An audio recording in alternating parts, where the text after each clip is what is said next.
Welcome back to the channel, and thank you to Nick for sending me the link to this story, because this video follows neatly on from my drones auditing police and let's all please be nice to each other video, where we should all really expect better from each other, interacting nicely and civilly, even if some people are auditing police stations. In this video, I'm talking about a police inspector who's been found guilty of assaulting a 16-year-old who was filming him outside a police station. I understand from the BBC website that this officer, inspector no less, was off duty at the time and was a bit frustrated. District Judge Toms said that the inspector had lost all rational thought after seeing the boy filming. In the footage, the teenager, it's reported in the BBC, could be heard saying, "I can't breathe, he's choking me," after being taken into the custody suite. The inspector was recorded saying, "I'm sick of people filming us." The footage showed him grabbing the boy's phone, putting him in an arm lock and leading him into the custody suite.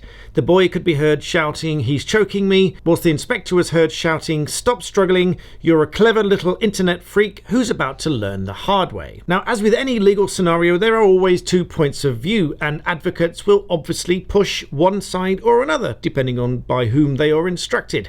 The prosecutor in the case said the arrest was unlawful, and that the off-duty inspector at the time did not honestly believe that the teenager was committing a terrorism offence. This is what I've said in my previous video, that there needs to be a real and genuine suspicion that someone is carrying out terrorist activities.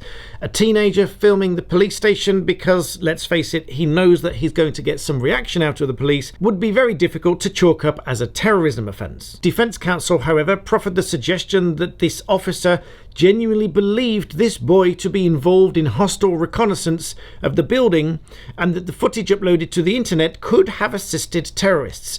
Now, this does play into some of the comments that were left to my previous video, which are very valid suggestions, in that hostile reconnaissance is probably not going to be carried out by people who are in plain sight, whether they are in normal clothes or dressed head to toe in black with a face mask or not. And for what it's worth, personally, I think it would be very difficult to chalk up this kind of filming of a police station to be any kind of genuine terrorist activity at all.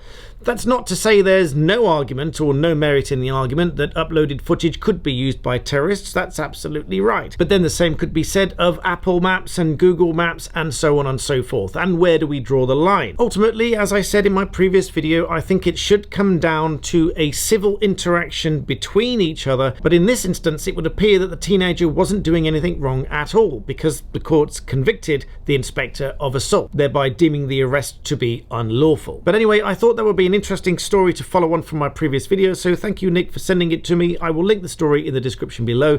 Please do like this video if you want more discussion on these subjects. Remember to subscribe, and thank you for watching.